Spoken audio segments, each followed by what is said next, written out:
Hey, what's going on gamers? It's Ryan 6 days a week, and just yesterday, there was the second episode of the Tavern Table, which is Ironmace's official dev podcast, where they gave us some interesting information on what we can expect to update in Dark and Darker soon.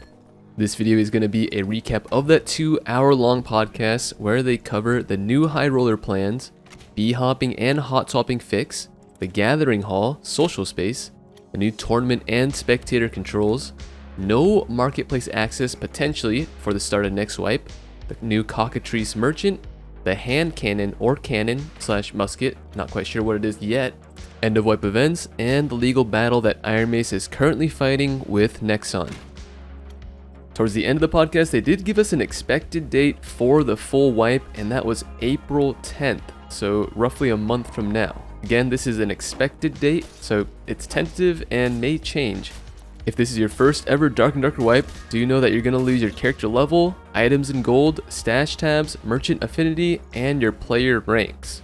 But you are going to keep your character names, fame, which is your collective level, your cosmetics, and your cosmetic currency, so the blue and red shards. Also, your blue shard progress will reset, so you could gain another 5 blue shards next season.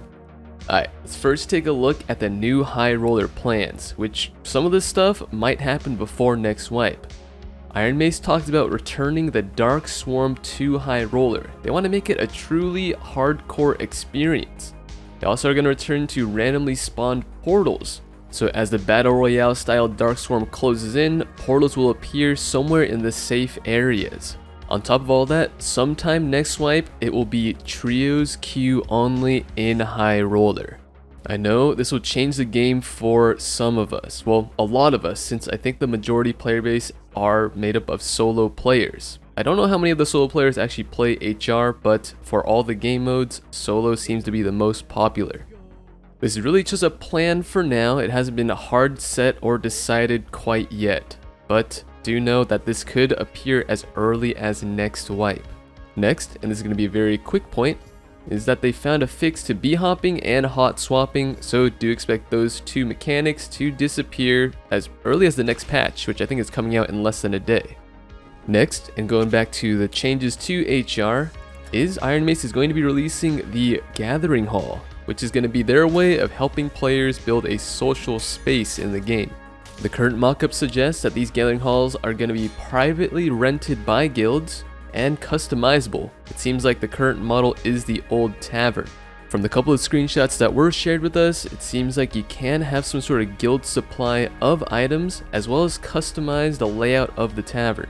This is going to be the start to their guild system, so I imagine there's going to be trophies and other decorations that are going to fill this place up as the game progresses. Again, this is very much just the initial design. It could look very different on release. Now, this is definitely designed with the intent to help players find a team to queue into the maybe only trios HR. But I do fear this is just going to be another barrier of entry into HR itself, which is already not too popular of a game mode, though there is so much focus on balancing around HR. Next, we have tournament and spectator controls. So it looks like Ironmace is taking a little more tournament focus to the arena. SDF stated that eventually he'd want to host a tournament regionally, and the victors will be flown to Korea for a final competition. Very much an esports route. Terrence stated this is very much SDF's project, and it seems to be just in the design phase so far, so don't expect this anytime soon. It's just something they brought up in the devcast, but didn't tie a specific date to it. Next, we may potentially, and I gotta remind you, potential is the word here, potentially have no marketplace access at the start of next wipe for up to 4 weeks. They essentially want to make the beginning month of the wipe self-found.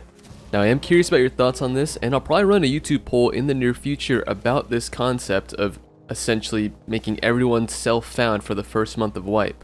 I personally like it, but I did play a lot of vanilla Rust, where you kind of have to adapt to your gear. You can't just perfectly sculpt your build to what you want it to be on the marketplace. Again, this is just a potential idea for next wipe. It has not been 100% confirmed yet. They're just thinking about it. Next, we have the Cockatrice merchant, which we really don't know much about right now. Besides these pictures right here and what Odin said, which is that it's going to be associated with growth, or its affinity system is going to be based on growth. No idea what that means, but I'm excited for new merchants regardless. Next, at the end of the podcast, Odin teased a very brief image, which is shown here, and he mentioned the cannon, or hand cannon, or musket. We're actually not sure what this is entirely. It's very much a small teaser to what's to come next swipe, which I assume is associated in some ways with the next map. So it could be a player utility item, could be a player weapon, maybe just an NPC item. I'm not entirely sure yet. Now, unfortunate to us, they didn't talk about the new map in the podcast, but we do have these screenshots from the last Tavern Table podcast, which I'll show through here, and it gives us some details on what's to come with the new map, which I expect comes with the new wipe. I'm not entirely sure. I thought it was going to come last wipe, or this current wipe that we're in, but it did get pushed back, and no date has been mentioned quite yet, so we'll just have to wait and see. Next, some end of wipe limited time events were mentioned and thrown around, one being removing the minted gear requirement for Arena, as well as removing the no uniques rule in Arena, just for data gathering purposes, as well as potentially multi-classing. Now this one was very much a maybe. They stated that they do get some good data out of it, but of course it is a little bit chaotic and it doesn't sound like the players really like it.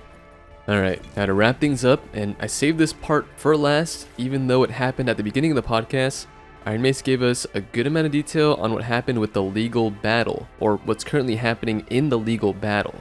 Long story short, though this first case has been wrapped up, they are prepping for what Terrence referenced as HR Court, High Roller Court. Nexon will keep pushing on the legal front, but it sounds like they do have a brief break right now as they await the appeal results. As for the 6 million USD in fees, Terrence did say they're completely fine with that. That does not financially affect the 10-year plan, and they will continue development on that track. Now there's a lot more that was said on the legal battle, but it did take up an extensive time of the podcast, which I can't really summarize here. If it does garner a lot of interest, I'll save it for another video. If you do want to hear about it though, the VOD of the podcast is available on their Twitch, and you could listen to the whole thing there. Regarding the actual game updates covered in the podcast, I'm not gonna lie to you, it made me a little bit scared.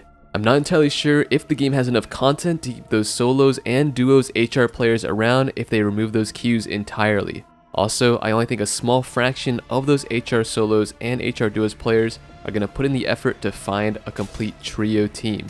This new system, even with the Gathering Hall, is going to appeal to a different crowd, a very specific crowd. Not saying they can't build that crowd, but they are going to lose a lot of their current audience. With the information we have so far, at least given to us in this devcast, I think I could confidently say that High Roller will be losing that dungeon crawler experience. The feelings of exploration and discovery that will be reserved for just Normals mode, and likely reserved for just the new players entering the game, at least for the foreseeable future. HR will likely become more of a battle royale, where PvE is going to be seen as an obstacle and most of your target loot is going to be coming off of players, opposed to the dungeon itself. Again, Ironmace is very much in the design phase of all these changes. A lot of these are just quote-unquote plans, so none of it is full-on confirmed yet. But this does seem to be the direction of where the game is going. At least for High Roller, I mean. Normals very much will stay the same, which is where the majority of the player base sits at. Alright gamers, that's all I have for this video. I'll keep you updated as more news comes out from Ironmace. Thank you as always for watching, and I'll see you in the next video.